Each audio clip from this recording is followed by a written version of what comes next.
ایک تھا بادشاہ جس کے تھیں 12 لڑکیاں، سب کی سب بڑی خوبصورت تھیں، سب ایک ہی ساتھ رہتیں اور ایک ہی کمرے میں سوتیں۔ سب کی چارپائیاں کمرے میں برابر سے لگی ہوئی تھیں۔ جب لڑکیاں سو جاتیں تو بادشاہ خود آ کر باہر سے کمرے کا دروازہ بند کر دیتا۔ بادشاہ کو ڈر تھا کہ لڑکیوں کو کہیں کوئی تکلیف نہ پہنچ جائے، اس لیے وہ ہر رات کو دروازہ بند کر دیتا تھا اور صبح سویرے ہی کھول جاتا۔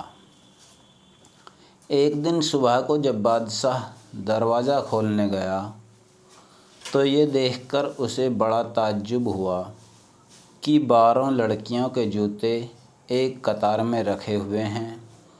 ہر جوتے کی ایڑی گھسی ہوئی ہے، جوتے گرد میں اٹے ہوئے ہیں۔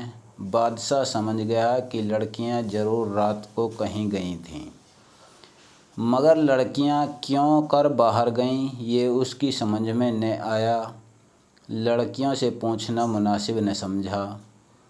آخر میں مجبور ہو کر اس نے اعلان کیا کہ جو کوئی بھی معلوم کر لے گا کہ شہزادیاں رات کو کہاں جاتی ہیں، اس کی شادی اس شہزادی سے کر دی جائے گی جس کو وہ پسند کرے گا۔ راج پاٹ بھی اسی کو دے دیا جائے گا، مگر شرط یہ ہے کہ 3 دن کے اندر معلوم کر کے بتلائے، ورنہ پھانسی دے دی جائے گی۔ کچھ دنوں کے بعد ایک شہزادہ آیا اور اپنے آپ کو اس کام کے لیے پیش کیا۔ بادشاہ نے اس کا استقبال بڑی دھوم دھام سے کیا، شہزادیوں کا کمرہ دکھلایا۔ کمرے کے پاس ہی شہزادے کو سونے اور رہنے کا انتظام کیا تاکہ نزدیک سے شہزادیوں کی نگرانی اچھی طرح کر سکے۔ رات کو شہزادیوں کے کمرے کا دروازہ کھلا چھوڑ دیا گیا تاکہ شہزادہ ان کے سونے جاگنے کو اچھی طرح دیکھ سکے۔ لیکن ابھی تھوڑی ہی رات گئی تھی کہ شہزادے کی آنکھوں میں نیند بھر آئی اور وہ بے خبر ہو کر سو رہا۔ شہزادیاں ہر رات کی طرح آج رات کو بھی گھومنے گئیں۔ جب صبح سویرے بادشاہ آیا تو اس نے دیکھا کہ لڑکیوں کے جوتوں پر گرد پڑی ہوئی ہے اور ایڑیاں گھسی ہوئی ہیں۔ بادشاہ نے شہزادے سے پوچھا کہ بتلاؤ لڑکیاں کہاں تھیں؟ شہزادہ کوئی جواب نہ دے سکا۔ دوسری اور تیسری رات کو بھی شہزادیاں گھومنے گئیں اور شہزادہ ہر رات کی طرح سوتا رہا۔ آخر چوتھے دن شہزادے کو پھانسی دے دی گئی۔ اس کے بعد بہت سے شہزادے آئے، مگر کوئی بھی یہ نہ معلوم کر سکا کہ شہزادیاں کب اور کہاں گھومنے جاتی ہیں۔ ایک دن ایسا اتفاق ہوا کہ ایک غریب سپاہی سڑک سے گزر رہا تھا۔ اس نے بھی بادشاہ کا اعلان دیکھا۔ جی میں آیا کہ کسی طرح یہ بھید معلوم ہو جاتا تو زندگی بڑے آرام سے گزرتی، لیکن یہ بھید کیسے معلوم ہوگا اس کی کچھ سمجھ میں نہ آیا۔ اسی سوچ میں چلا جا رہا تھا کہ ایک بڑھیا ملی۔ بڑھیا نے پوچھا، سپاہی کہاں جا رہے ہو؟ سپاہی نے کہا، یہ تو مجھ کو بھی نہیں معلوم، مگر دل یہ چاہتا ہے کہ کسی طرح شہزادیوں کے گھومنے کا بھید معلوم ہو جاتا تو بڑا اچھا ہو جاتا۔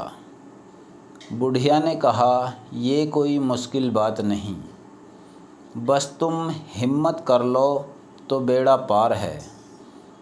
دیکھو رات کو کھانے کے بعد لڑکیاں شراب بھجوائیں گی، اس کو نہ پینا، اس کے پینے سے بڑی گہری نیند آتی ہے۔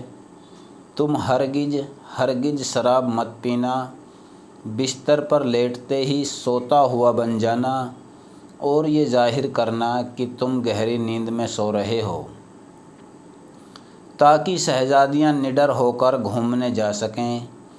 یہ لبادہ بھی اپنے ساتھ لے جاؤ۔ اس میں خاص بات یہ ہے کہ جب تم اس کو اوڑھ لوگے تو تمہیں کوئی بھی نہیں دیکھ سکتا اور تم سب کو دیکھ سکتے ہو۔ جب بڑھیا سب کچھ سمجھا چکی تو سپاہی کی ہمت اور بڑھ گئی۔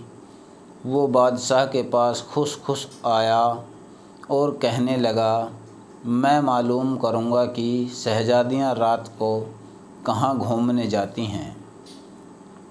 بادشاہ نے سپاہی کو عمدہ کپڑے پہنائے اور شہزادیوں کے کمرے کے پاس لے جا کر اس کے سونے کا کمرہ بتلا دیا۔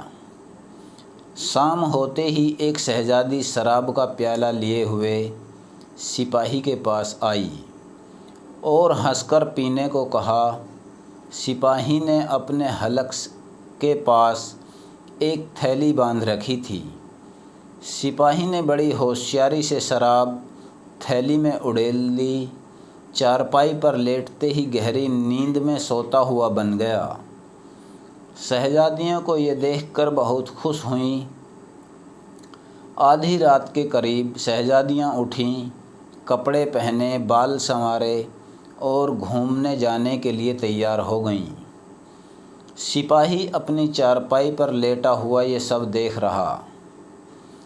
شہزادیاں ہنستی ہوئی کمرے سے باہر نکلیں اور گھومنے کے لیے جانے لگیں۔ سپاہی چپکے سے اٹھا، لبادہ اوڑھ کر شہزادیوں کے پیچھے ہو لیا۔ تھوڑی دور چلنے کے بعد سب سے چھوٹی شہزادی بولی، مجھے ڈر لگ رہا ہے، نہ جانے آج کیا بات ہے، دل خوش نہیں ہے۔ بڑی شہزادی نے کہا، تم بس یوں ہی ڈر رہی ہو، کوئی بات نہیں۔ یہ کہہ کر تمام شہزادیاں ہنستی ہوئی ایک باغ میں پہنچیں۔ باغ کے تمام درخت نہایت خوبصورتی سے برابر لگے ہوئے تھے، پتیاں چاندی کی طرح سفید تھیں۔ سپاہی نے ایک درخت سے چھوٹی سی شاخ توڑ لی۔ شاخ توڑنے سے آواز پیدا ہوئی۔ چھوٹی شہزادی سہم گئی اور دوسری بہنوں سے کہنے لگی، کیا تم لوگ یہ آواز نہیں سن رہی ہو؟ آج ضرور کچھ نہ کچھ ہونے والا ہے۔ مجھے تو بڑا ڈر لگ رہا ہے۔ بڑی شہزادی نے پھر ہنس کر اس کی بات کو ٹالا اور کہا کہ کچھ نہیں، بس تمہیں کچھ وہم ہو گیا ہے۔ چلتے چلتے شہزادیاں دوسرے باغ میں پہنچیں، جہاں درختوں پر پتیاں سنہرے رنگ کی تھیں۔ باغ کے بیچ میں ایک خوبصورت چبوترا بنا ہوا تھا۔ سب شہزادیاں اس پر بیٹھ گئیں۔ یہاں 12 پیالے شربت کے بھرے ہوئے رکھے تھے۔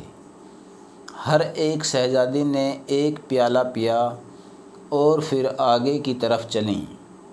سپاہی نے یہاں بھی ایک ٹہنی توڑی اور ایک پیالہ اٹھا کر لبادے میں رکھ لیا۔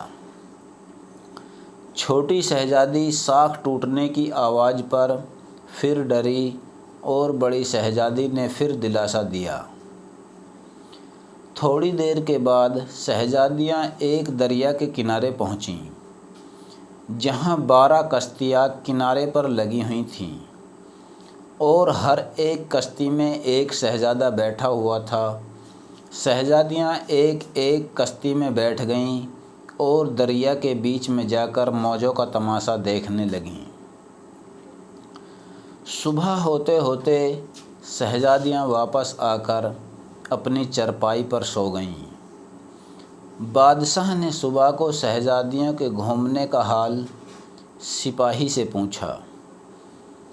سپاہی نے تفصیل سے تمام جگہیں بتلا دیں اور ثبوت کے طور پر درختوں کی شاخیں اور پیالہ پیش کر دیا۔ بادشاہ نے لڑکیوں کو بلا کر پوچھا کہ سپاہی جو کچھ کہہ رہا ہے ٹھیک ہے؟ لڑکیوں نے کہا ہاں سچ ہے۔ بادشاہ نے اپنا مقرر کیا ہوا انعام دینے کا اعلان کر دیا۔ سپاہی نے بڑی شہزادی کو پسند کیا، اس سے شادی کر دی گئی اور سپاہی کو سلطنت کا ولی عہد بنا دیا گیا۔